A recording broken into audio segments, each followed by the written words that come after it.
Mini bariátrica, mini bypass. Você já ouviu falar sobre isso?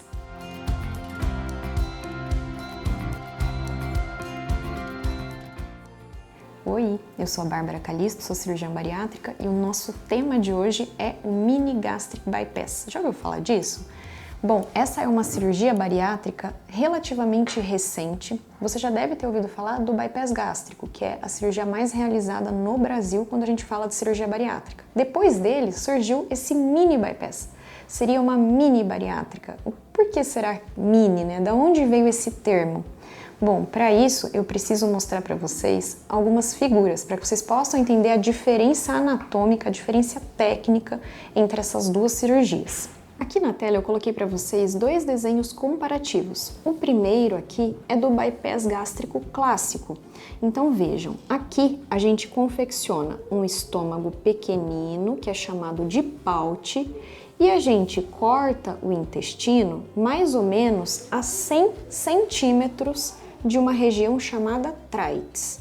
Bem, então essa alça aqui, ó, ela tem 100 centímetros. Ok. A gente pega essa alça aqui, ó, que vem lá de baixo e conecta aqui, naquele estômago pequenino que nós criamos, o paute. E depois a gente pega esse primeiro intestino aqui, o intestino inicial, e conecta a mais 100 centímetros aqui desse intestino final. Eu sei que é bem complexo de entender para quem está vendo isso pela primeira vez. Basicamente, o que a gente fez aqui é um formato de Y. Você consegue perceber que parece uma letra Y aqui? Essa aqui é a cirurgia do bypass gástrico em Y de Roux. É uma cirurgia complexa, dá para perceber, né, que é uma técnica complexa. Agora veja como é um pouco mais simples o tal mini bypass, né? O bypass de anastomose única, tecnicamente falando. A gente confecciona também um estômago menor. Veja que aqui no mini bypass ele não é tão menor como é no bypass, então ele tem uma capacidade volumétrica um pouquinho superior. E a gente conta 200 centímetros do intestino superior e conecta ele aqui nesse pequeno estômago e a cirurgia acabou por aí. Então é uma cirurgia que tecnicamente ela é um pouco mais fácil, ela exige apenas uma costura aqui, ó, entre estômago e intestino, enquanto que no bypass clássico a gente tem que fazer essa costura aqui entre estômago e intestino e tem que fazer essa segunda costura intestino-intestino. Então vejam que aqui a gente tem um risco menor de fístulas, por exemplo. O que são as fístulas? São quando essas costuras se abrem e começa a sair, né, líquido entérico, alimento para a barriga do paciente, ou seja, uma coisa grave que pode acontecer no pós-operatório. Então, no mini bypass, no bypass de anastomose única, a gente tem uma técnica mais simples, a gente tem a costura uma única vez. Entendendo isso, vamos saber agora os números dessa cirurgia.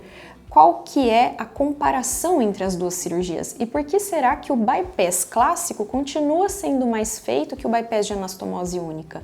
Já que o bypass de anastomose única é mais simples e inclusive recebeu esse nome de mini bypass, dando a ele uma conotação de algo menos invasivo. Então a gente tem alguns estudos já falando sobre o mini bypass, sobre o bypass de anastomose única, e tem um trabalho que é bastante representativo, que é chamado de I-ômega, que ele comparou o mini bypass com o bypass clássico e também com o sleeve. E o que ele percebeu é que a perda de excesso de peso ela é comparável entre o bypass clássico e o mini bypass. Então em termos de perda de peso, ok, são bem comparáveis, são parecidos. Quando a gente olha para a melhora do diabetes, a gente tem que no mini bypass a melhora é superior. Então o mini bypass ele tem um potencial ainda maior de melhoria do diabetes do que o bypass clássico. Mas e aí, o que será que ele tem de negativo, né? Por que será que ele não foi assim amplamente difundido e implementado por todos os cirurgiões?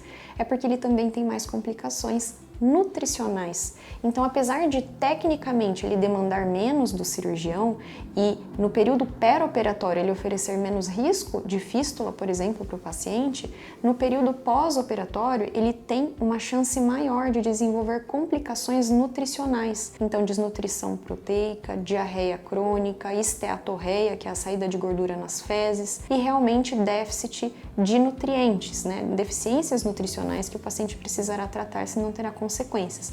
Então a gente vê que o mini bypass tem esse lado negativo de complicações nutricionais mais sérias do que o bypass. E hoje a gente, como cirurgião bariátrico, tem como objetivo tratar a obesidade, mas minimizar o quanto a gente puder os efeitos nutricionais pós-operatórios. A gente não quer que o paciente tenha desnutrição de jeito nenhum no pós-operatório, então tudo que a gente puder fazer no sentido contrário a isso, a gente vai fazer. E é por isso que, muito provavelmente, o mini bypass ainda não seja uma opção tão amplamente difundida e é usado ainda como um caso de exceção, como uma cirurgia, uma técnica de exceção. Então, caso você ouça falar dessa técnica, saiba que é uma técnica reconhecida, é uma técnica que pode ser realizada, mas que de fato é pouco implementada pelo risco nutricional pós-operatório.